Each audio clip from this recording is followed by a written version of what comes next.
നിങ്ങൾ പറയുന്നൊന്നും എനിക്ക് മനസ്സിലാവുന്നില്ല. ദേ, ആ കുട്ടിയുടെ മുഖമൊക്കെ പൊട്ടി ചോര ഒലിക്കുന്നുണ്ടല്ലോ. അതൊക്കെ അവള് സ്വയം ഉണ്ടാക്കിയതാണ് മാഡം. ദേ, നീ ആ വീഡിയോ ഒന്ന് കാണിച്ചു കൊടുത്തേ. ദേ, നോക്കി മാഡം.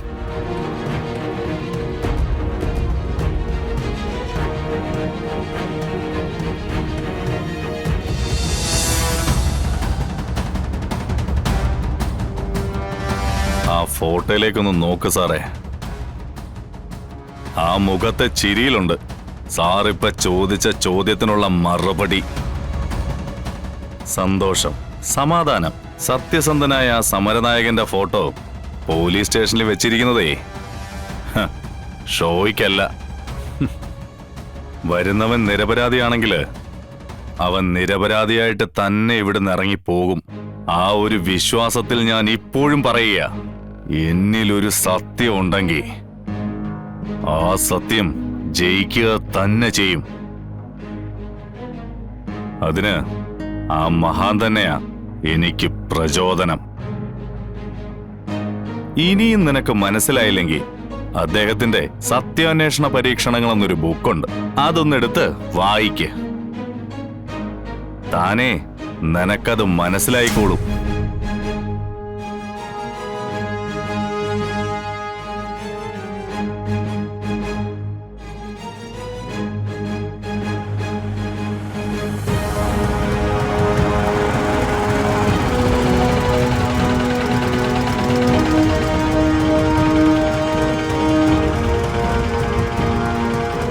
എന്തെവിടെ? ഞങ്ങക്ക് ശാലിനി മേടത്തെ ഒന്ന് കാണണമായിരുന്നു. അത്യാവശ്യമാണ്. ഞാനൊന്ന് ചോദിക്കട്ടെ. വാ.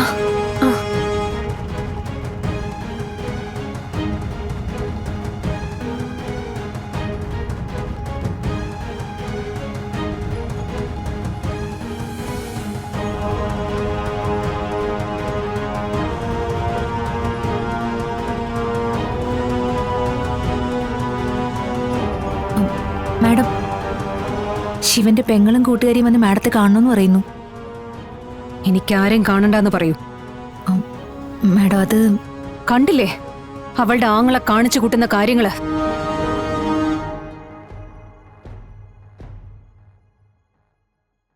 റസാക്ക് വിളിച്ചപ്പോ ഞാൻ കരുതിയത് എന്തോ ചെറിയ അടിപിടിയാണെന്നാ.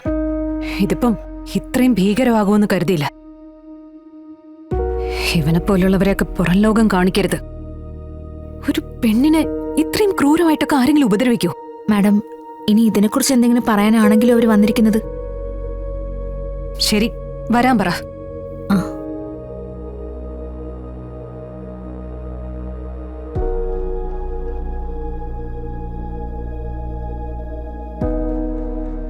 റാണി, എന്റെ ഏട്ടൻ മേഡത്തെ കാണട്ടെ, അതിനല്ലേ നമ്മൾ വന്നത്.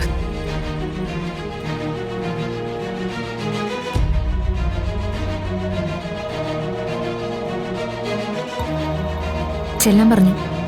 വാ.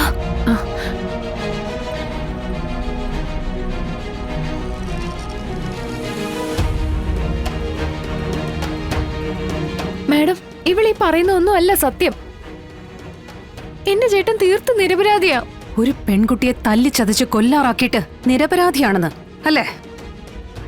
മാഡം, ഇത് ശിവേട്ടനല്ല ചെയ്തത്. ഇത് ശിവേട്ടന് കൊടുക്കാൻ വേണ്ടി അവൾ ക്രിയേറ്റ് ചെയ്തുണ്ടാക്കിയതാ.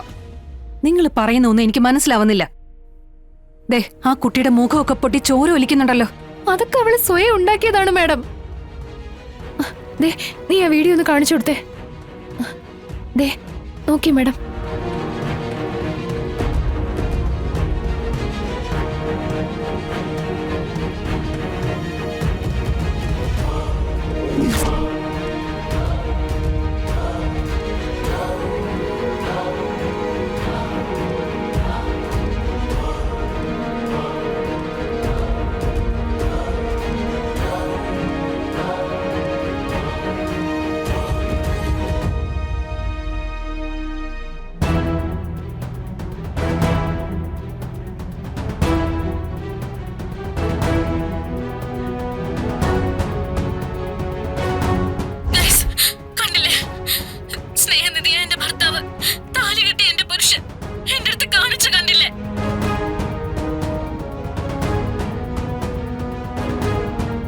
ശിവേട്ടനെ മനപ്പുറം ഇതിപ്പെടുത്തി നാണം കെടുത്തുക. അതാ മാഡം അവളുടെ ഉദ്ദേശം. എങ്ങനെയെങ്കിലും എന്റെ ഏട്ടനെ പുറത്തിറക്കണം മാഡം. എന്റെ ഏട്ടനൊരു പാവ. ഞാൻ മാഡത്തിന്റെ കാല് പിടിക്കാം. എന്താ ഇത്? എഴുന്നേക്ക്.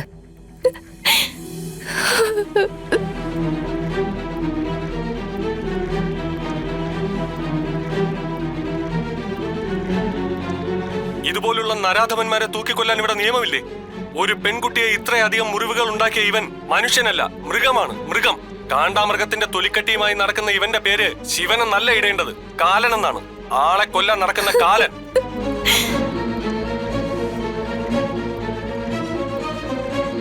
അവനെ ഇങ്ങോട്ട് ഇറക്കി വിട് സാറേ.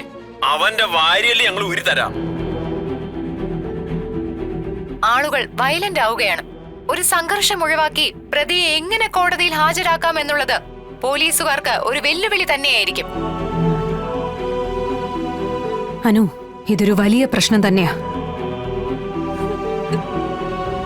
യഥാർത്ഥ സത്യം മനസ്സിലാക്കാതെ വിധി നിർണയിക്കുന്ന ഇവിടുത്തെ സോഷ്യൽ മീഡിയ തന്നെയാ ഇവിടെ ആളുകളെ ആത്മഹത്യയിലേക്ക് തള്ളിവിടുന്നത്. നമുക്ക് എത്രയും പെട്ടെന്ന് ഈ തെളിവുകൾ സ്റ്റേഷനിലെത്തിക്കാം. ശരി മാഡം.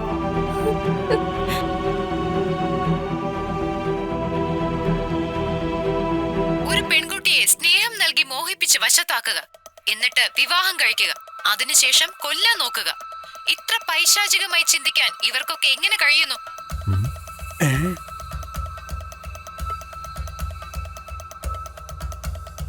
പെൺവാണിഭ വീരനും സ്ത്രീ പീഡകനുമായ ഇയാൾക്കെതിരെ നാട്ടുകാർ ഒന്നടങ്കം തിരിഞ്ഞു കഴിഞ്ഞു.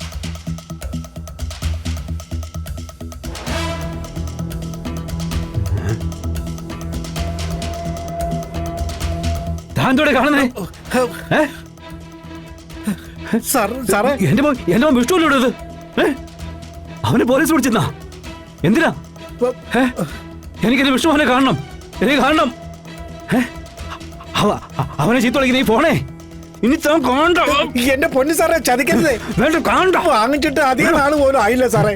വിടോ, എന്റെ വിഷ്ണുമോനെ പോലീസ് പിടിക്കുന്ന താൻ കണ്ട് സൂക്ഷിക്കുക. ഈ ഫോണിന് സാറേ വേണ്ട. രാഘവേട്ടൻ എന്തായി കാണിക്കുന്നത്?